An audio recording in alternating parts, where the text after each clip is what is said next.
I'm John Skinner, and this supports my book, A Season on the Edge. I'll be fishing with a bottle plug in this video, more specifically a Super Strike Little Neck Swimmer. We'll start by taking a look at the retrieve speed for this plug, and the retrieve speed is going to be variable. This is the kind of a lure that when it hits the water, you want to dig it in and get it swimming, and that's what I'm doing here. Is I'm taking a couple of really fast cranks that picks up the belly in the line, that digs the plug into the rough surf, and a characteristic of a bottle plug is that when it's swimming, you're going to feel the tip of your rod pulsating, and that pulsating is what will dictate the speed of the retrieve. So when there's a wave pushing on the plug, I'll speed it up a little bit. If the plug is going into undertow, so it has current on its lip, I'll drop that retrieve speed back a little bit. So it's a variable rate retrieve that's all dependent on the water movement, with the objective of just keeping that rod tip pulsating, and you'll be able to feel when you're doing it right. This is a plug that absolutely excels in rough water. It digs in, it handles the turbulence very well, it casts extremely well. So you can see these conditions. It's very rough. I've got big waves coming in. It's a long cast to even hit something other than whitewater, and that's where this plug really shines, and that's why I'm using it under these conditions. In order for this plug to work well, you really need some water movement, and so that can be either current, tidal current, or it could be wave sweep. And in this case, it's wave sweep because I've got big waves coming in. I've got a sweep going from my right to left, and this plug is just perfect to dig into that moving water. And if you don't have moving water, if it's calm and fairly still, this is not typically a productive lure under those conditions. But under these conditions, it's an excellent lure. This rod is a medium action 11-footer. It's built on a Lamiglas GSB 1321M blank. The reel is a Penn 706Z. It's spooled with 30-pound test spider wire stealth, and at the terminal end of the line I've got about a 3-foot leader of 50-pound test fluorocarbon. The leader is joined to the braid via a barrel swivel, and there's a tactical angler's clip at the end of the leader to attach the lure.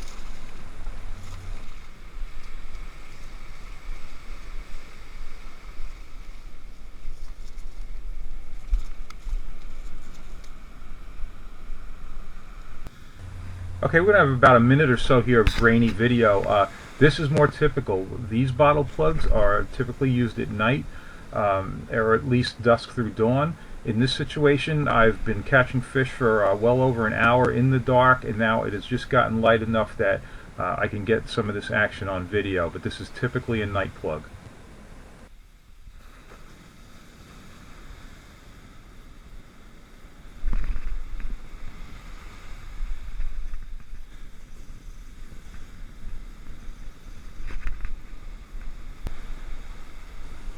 Okay, I've edited out some of the fight there because of the graininess of the video.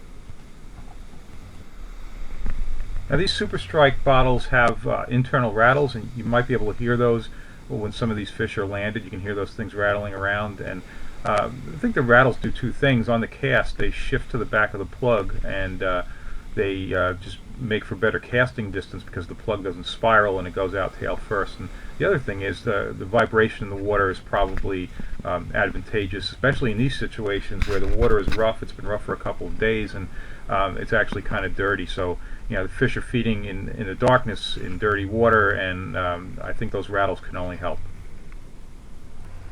So what you'll see on the next cast is I'm going to be hesitating and waiting a little bit, just standing there. And what I'm waiting for is a big set of waves to go through, because I don't want that plug touching down into just complete mayhem. And I also do want that plug to be swimming under a whitewater blanket. So it's two things. These waves break, they make this whitewater blanket that it's the fish will often swim right into underneath in order to feed. And I'm getting past these mountains of water and being able to dig the plug in. So that's why on that cast, and you may see that on other casts as well, where I'm just going to wait, and I'm waiting for the right timing on the waves, then I'll make the cast.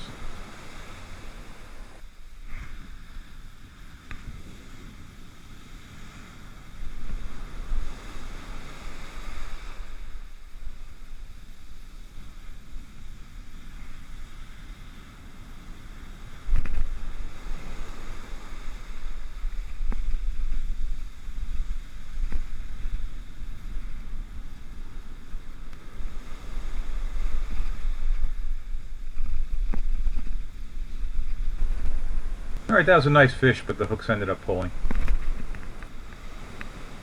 So this fishing is actually happening during a sand eel run, and of course a bottle plug doesn't look anything like a sand eel, but with these conditions, I mean, it's really flat here, and these waves are like 7 feet. I think the period was about 13 seconds.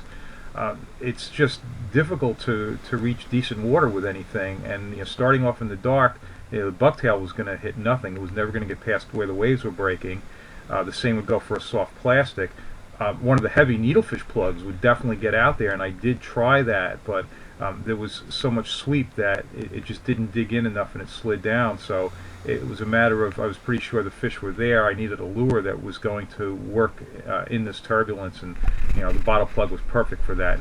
And it really doesn't matter that it doesn't imitate a sand eel. It looks like a big injured bait fish, and it's certainly good enough for a striper to hit.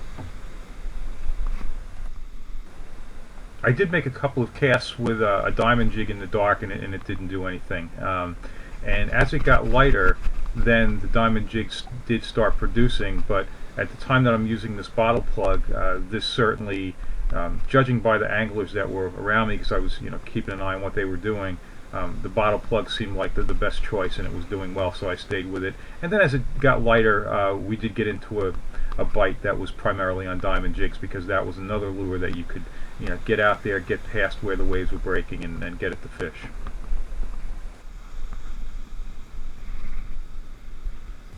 Okay, I'm done narrating now. I think there's one more fish after this one, and I hope you enjoyed this video as much as I enjoyed making it. And if you like these videos, please subscribe to my channel.